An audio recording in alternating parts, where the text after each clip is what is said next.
There are many mysteries in Invincible, like why does every fight end up with somebody's face looking like expired lasagna? And why does Cecil always look like he just came back from a divorce? But today, we're answering the biggest mystery in the entire Invincible series. A question so dangerous, so controversial, so intellectually advanced that even the greatest minds on Earth has been too afraid to ask it. Is Nolan Grayson Omni-Man? Now I know what you're thinking. Who the fuck is Nolan Grayson? Nolan is introduced in Invincible as a successful author with a teenage son that's getting bullied every single day. Or so we thought. Because after hours of research, frame by frame analysis, and advanced scientific testing, and one conversation with a website so hidden in the deep internet, we were able to uncover the secret identity of Nolan Grayson. The first time we meet Nolan Grayson, he appears to be a completely normal man. He has a wife, a son, a house, but he has a mustache. So already we know he's hiding something, because no man with that much confidence in his upper lip is living a normal life. Again, he's introduced as Mark's father, Debbie's husband, and a successful travel writer, which is already suspicious because what do travel writers do? They go different places and they observe cultures. They write about civilizations and then they leave. You know who else goes to different places, observes civilization and then leaves? Colonizers. And you know who else does that? Omni-Man. Now at first, this may seem like a coincidence, but in science, we do not believe in coincidence. We believe in connecting random things with red arrows until the truth reveals itself. Now, Nolan claims he writes books about places he's been, but what if those books are not travel guides? What if they are invasion reports? What if every book Nolan writes about is just a Yelp review for planets Viltrum might conquer later or already have conquered? Already the evidence is piling up, but before we jump to conclusions, we need to look at the other suspect, Omni-Man. Who exactly is Omni-Man? He's Earth's most strongest superhero. He flies, he has super speed, super strength, he has a cape, he has the exact same mustache. Now I'm not saying every man with a mustache is Omni-Man. That would be irresponsible. My uncle has a mustache and as far as I know, he has only conquered one planet, and that was through Facebook arguments. But Omni-Man's mustache is not just any mustache. It is powerful, it is symmetrical, it's aerodynamic, it looks like it was genetically engineered by a fascist space empire, and Nolan Grayson has the exact same one. This is our first major clue, the mustache hypothesis. The mustache hypothesis states that if two men have the same face, same voice, same body, same family, same house, same job, and the same mustache, they might be connected. Now I know that sounds crazy, but stay with me, because the deeper we look, the worse it's gonna get. We're right at the top of the iceberg here, fam. Now let's compare Nolan Grayson and Omni-Man side by side. Nolan has black hair. Omni-Man does too. Nolan has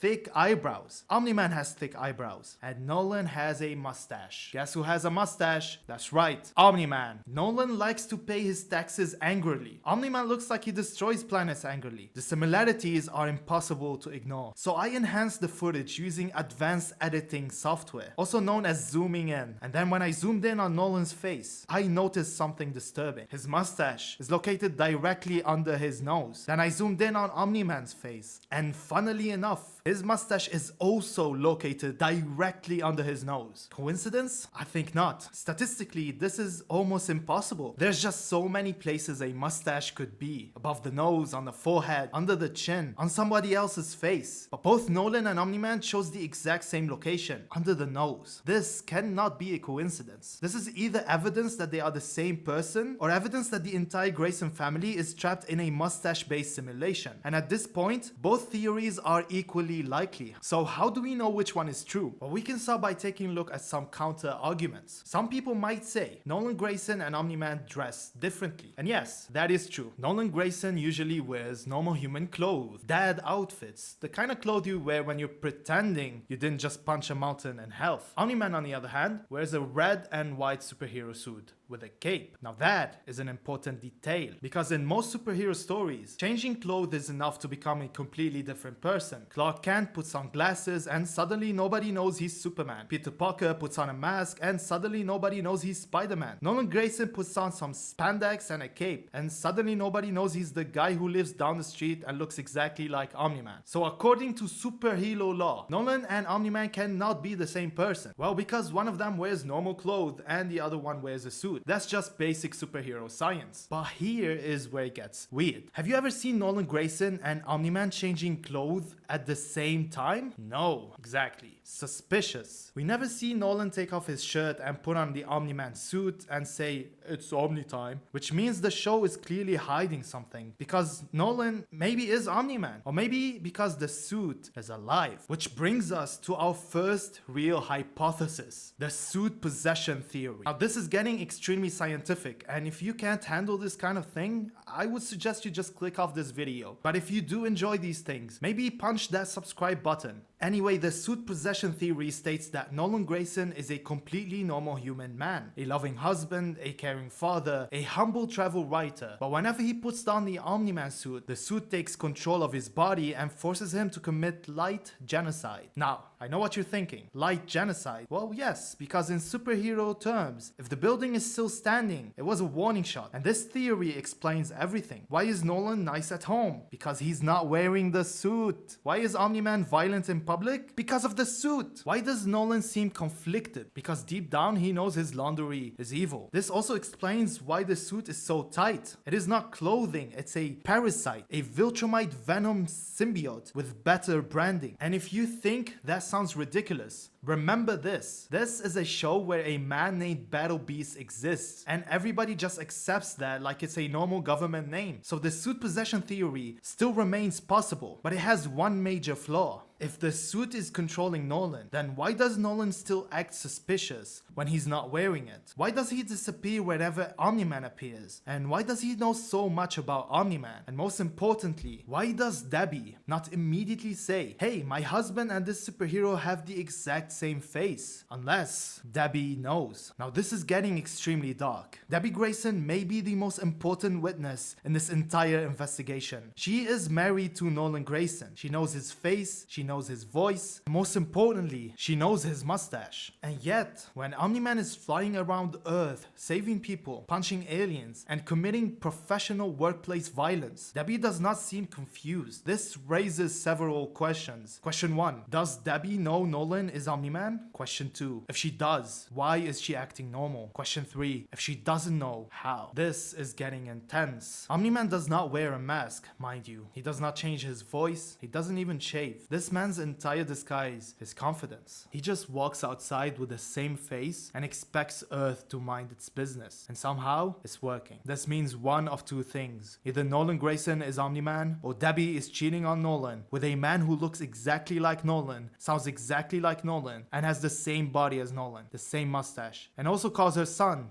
which if true, would make Invincible a very different show, a much messier show, a show called Invincible Mystery Edition. You are the Viltrumite. But we're not done, because Debbie is not the only person connecting Nolan and Omni-Man. There is another witness, a witness with even more suspicious behavior, Mark Grayson, also known as maybe Invincible. But that is a topic for another video, because now that we've investigated whether Nolan Grayson is Omni-Man, we need to ask an even more difficult question. Is Omni-Man Invincible's father? At first this seems obvious. Omni-Man refers to Invincible as his son, and Invincible refers to Omni-Man as his dad. They have the same powers, and Omni-Man beats him like a disappointed anime father. So naturally, the evidence points in one direction. But as a serious dedicated theorist, we cannot accept obvious answers. Obvious answers are not for casual viewers. We are not casual. We are people who pause cartoons and draw circles around mustaches. So let's investigate. So if Nolan and Omni-Man are not the same person, then Invincible may have two fathers. Nolan Grayson, his regular father, and Omni-Man, his superhero father. This is called the two-dad hypothesis. Under this theory, Mark was raised by Nolan Grayson at home, but trained by Omni-Man in the sky. This would explain why Mark is so confused all the time. Imagine waking up one day and realizing your normal dad and your superhero dad are both angry mustache men with the same voice. That would mess up anyone. But there's another possibility. What if Omni-Man is not Invincible's father? What if he's just very aggressive mental? Like a gym gym coach who thinks emotional support is throwing you through a train. This theory is supported by the fact that Omni-Man constantly gives Mark life lessons. For example, being a hero is hard, humans are fragile, and your mother is more like a pet to me. These are all classic fatherly teachings, especially if your father is from space and has the emotional range of a brick with abs. But we need more proof than that. So I turned to the most reliable source on the deep web, not the Invincible wiki. I turned to artificial intelligence. This is not something available to the public yet. And while researching this theory, I discovered an obscure website called ChatGPT. Apparently, it is a hyper-intelligent advanced computer that can answer any question as long as you phrase it confidently enough, and I don't care if it's wrong. So I asked it, is Omni-Man Invincible's father? And it said yes, which was suspicious, because that's exactly what someone working for Viltrum would say. So I asked again, are you sure? And it said yes again. That's when I knew something was wrong, because no real person is that confident twice. So I asked it to generate alternative hypotheses for how Omni-Man could be connected to Invincible, and it gave me several possibilities. Hypothesis 1, Omni-Man is Invincible's biological father. That is boring. Hypothesis 2, Omni-Man is Invincible's mentor. Also boring. Hypothesis 3, Omni-Man is actually Invincible from the future, sent back in time to become his own father. Well, now we're cooking. This is called the Viltrumite time loop hypothesis. Under this theory, Invincible grows up, becomes Omni-Man, travels back in time, marries Debbie, has Mark, trains himself, and traumatizes himself by beating himself almost to death, and then leaves Earth because he realizes the family tree has become a circle. Now, does this make any sense? No. But neither does Cecil having teleporter and still choosing to walk into rooms dramatically. So we cannot rule it out just yet. But then this ChatGPT gave me one more theory, one so disturbing, I almost closed the tab forever. But it's already past midnight, and I am scared for my life. Pray for me and subscribe for part 2. Peace.